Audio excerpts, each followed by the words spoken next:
Hola, everybody. Welcome to the Chats with Yvonne podcast, where we talk about public speaking con cultura. I'm your host, Yvonne, and in today's podcast episode, we are going to start sharing spooky public speaking stories. Right in time for spooky season, I thought it'd be fun to do a segment where I share some of the craziest experiences I've had with public speaking, both from actually being on stage to maybe realizing, hey, this isn't the conference I thought it was.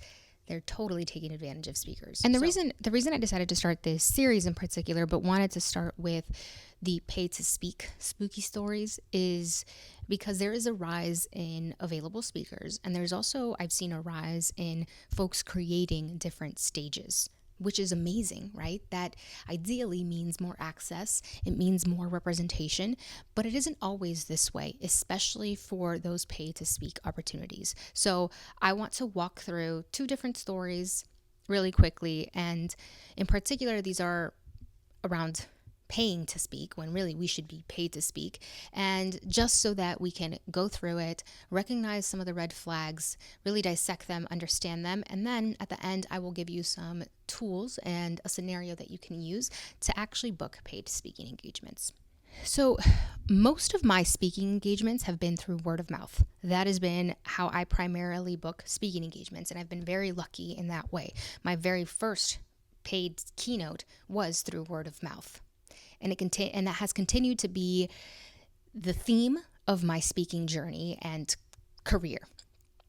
But as I transitioned into this being my full time, I've said to myself, it can't be this easy, right? Certainly, there has to be something that I'm not doing enough of. I should be struggling a little bit to get these public speaking engagements, or I should be struggling in the pitching myself.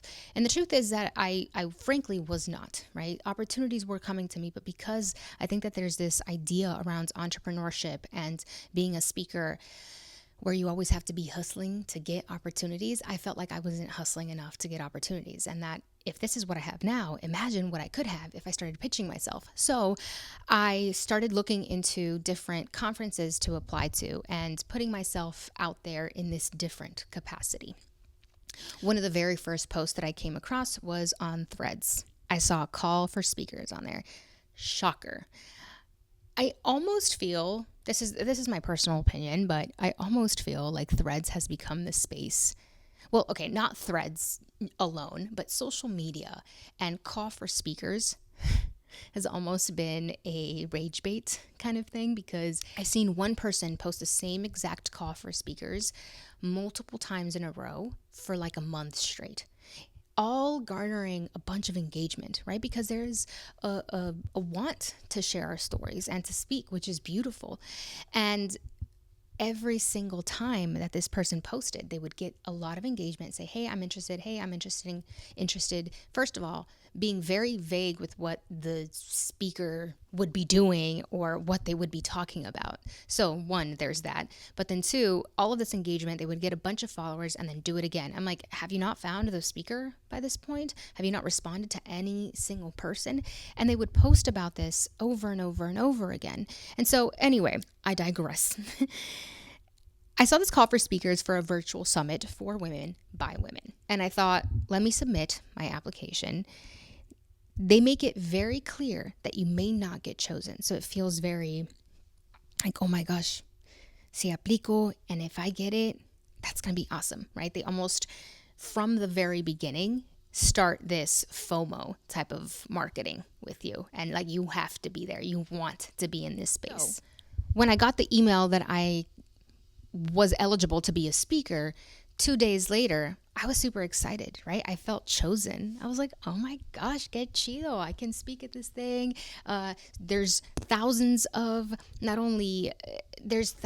people that are going to be watching this. There's a lineup of speakers that are incredible, which by at that point, I didn't know who the speakers actually were, right? But I was basing it off of past virtual summits. And in the initial email, they let you know to book a 15-minute check-in to ensure that you're aligned. So it was an interview, basically. That's what they made it known that it was. But before that, the email says, hey, check out the FAQs and this video to learn more about the conference. Spoiler, the FAQs answer no real questions. They pretty much just answer questions that are made to make the conference seem freaking incredible. So there's that. The video explains to you what the conference is about, what it's going to do, what you're going to get out of it by being a speaker. And they allude to this commitment that you have to make, right? They want you to be committed to it first before they actually tell you what that investment is. So they never say investment. They say the words commitment, and they allude to there being some kind of investment. But before they even tell you what that number is, they have to draw you in. The FAQs don't tell you the number, which I think we should always be transparent with what it's going to cost to do something. And the reason they want you to book that virtual check-in or interview isn't because they want to assess if you're a great fit or aligned. Maybe part of it is. I'm just assuming here. But it's mostly because it's probably easier to lock you in to that commitment and to commit to that investment right there on the spot, right? It's probably a lot easier to connect with a real person than it is to read the emails, look at the video, and decide I want to do this or I don't. Once you meet with a real person, you're more likely to say yes to the opportunity and feel really excited about it. Because of course, they are going to tell you all the things that you get, like so much marketing materials, all these assets. You're going to be part of we're going to send this to all of our email subscribers, and you'll be able to get email subscribers as well. O sea, todo el show. And especially as someone that's just starting out in your speaking career, you may think this is a perfect opportunity for visibility. But visibility that you have to pay thousands of dollars for isn't always all that great. Because think about it. Though they promise, you're going to be in front of all of these subscribers and all of this, first of all, you have to assess if as a speaker, your foundation is set up to handle those kinds of inquiries if they do end up coming, which would be amazing. Second, you have to understand if you have the capacity to market this event, right? Because though they say, hey, you're going to get all these marketing materials and we'll put you here, they are not primarily marketing you as a speaker. It is your job to market yourself. So I felt the red flags immediately after I got that initial email. I was like, yeah, it's going to be a no for me because I don't pay to speak. And there are times where I will pay for a ticket to go to an event because networking and all that stuff. Yes, there are things that you can pay for, but I don't pay to speak. And I don't think that you should either. There are a lot more ways to gain visibility as a speaker than to pay thousands of dollars, which for the record, I never actually got the amount, but I know it was in the thousands because I did some behind the scenes research. I looked at a few things, and I actually think I know someone that spoke at this summit in past years.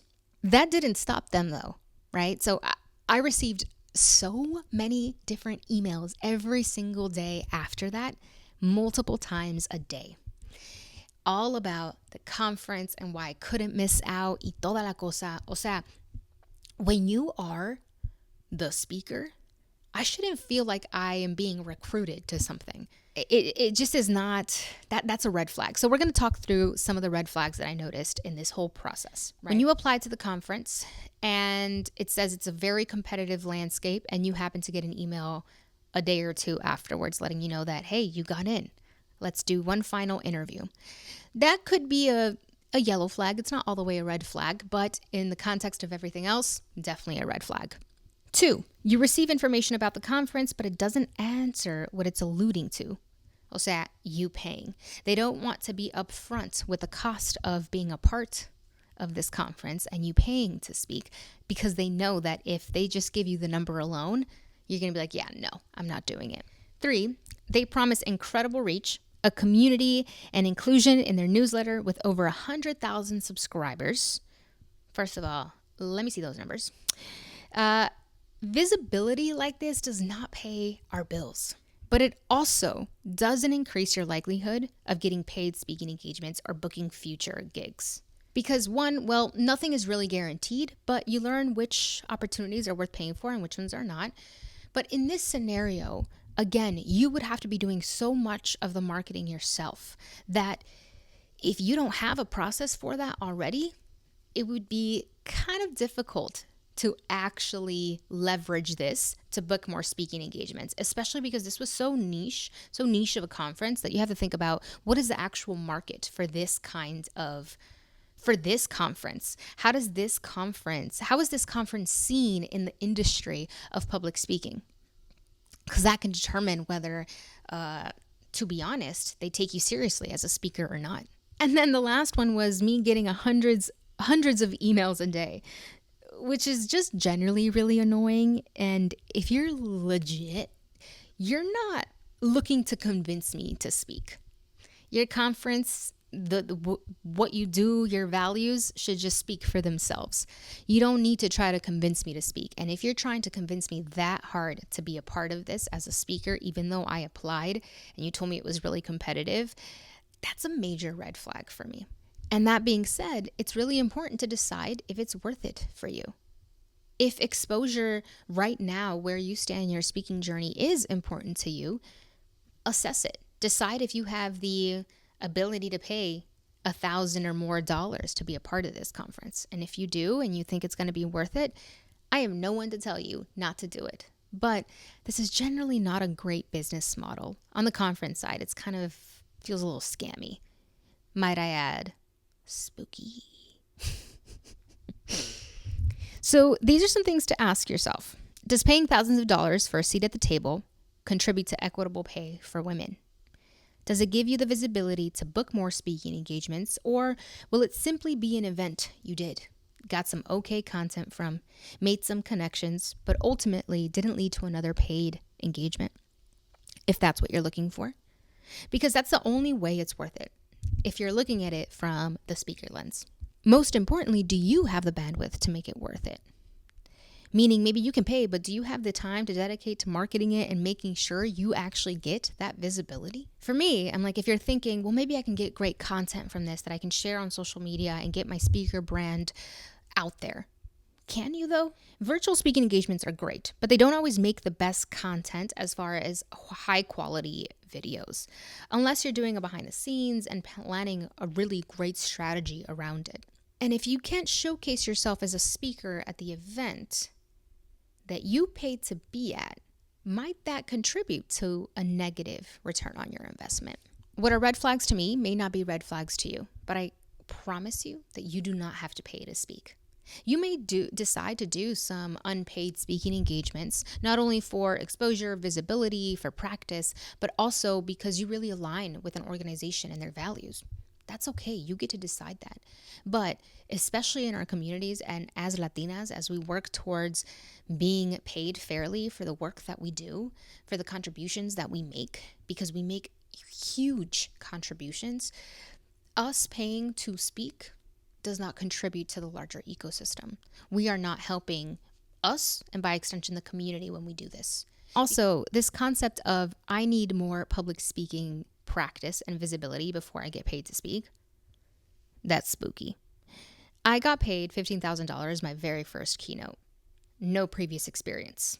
I had never delivered a keynote before, and I got paid $15,000 for 15 minutes of my time. I've also been paid $50.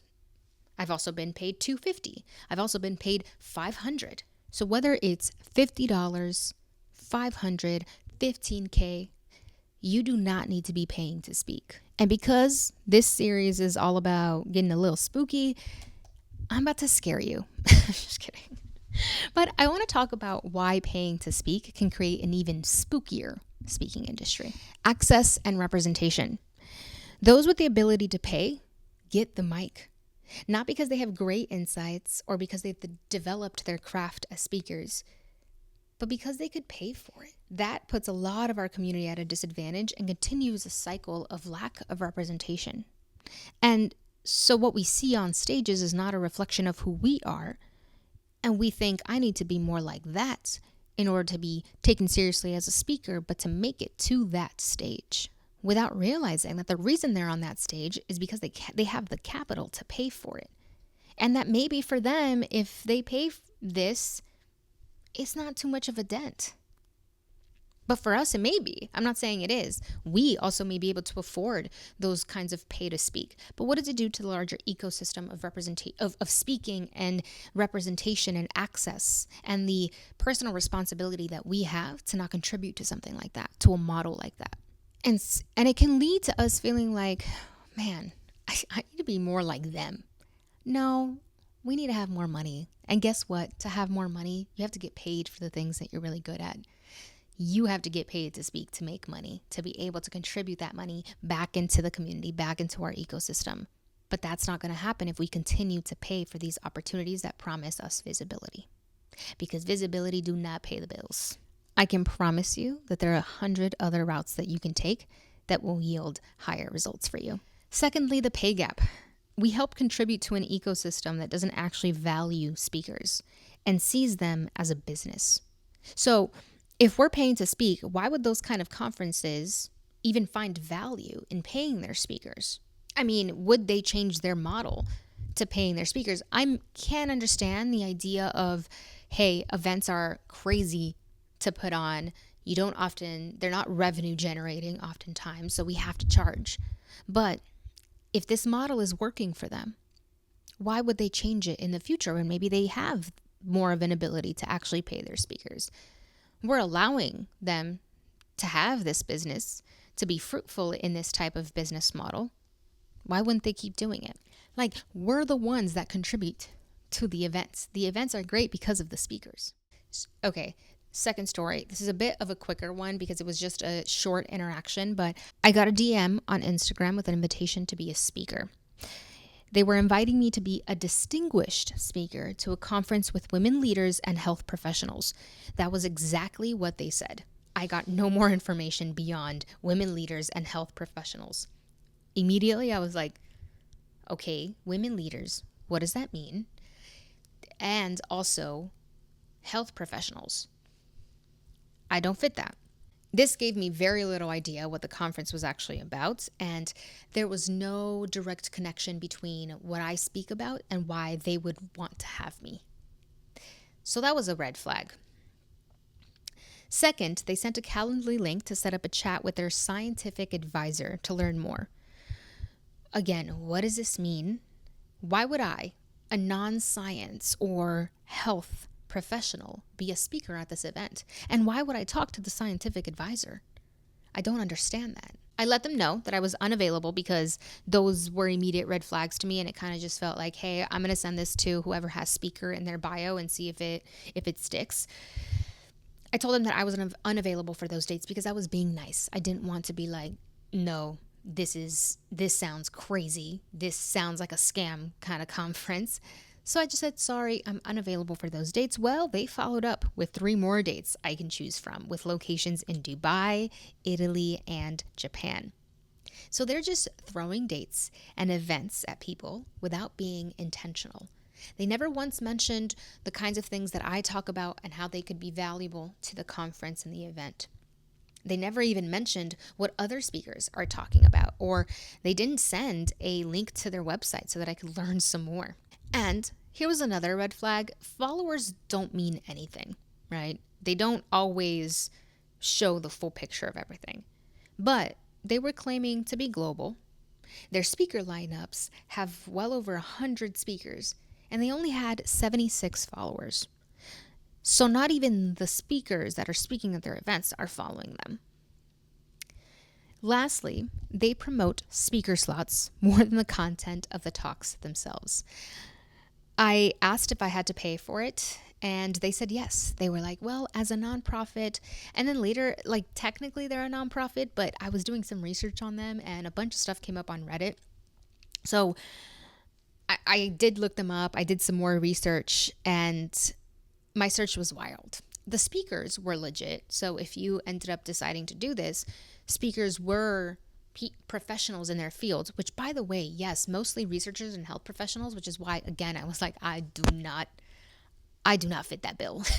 Which, anyway, so it's kind of crazy that they would reach out to me. But again, I go back to with the rise of people knowing that there is a demand for speakers and speakers want to be connected to opportunities, they take advantage of that, right? So it's how this is able to work for them.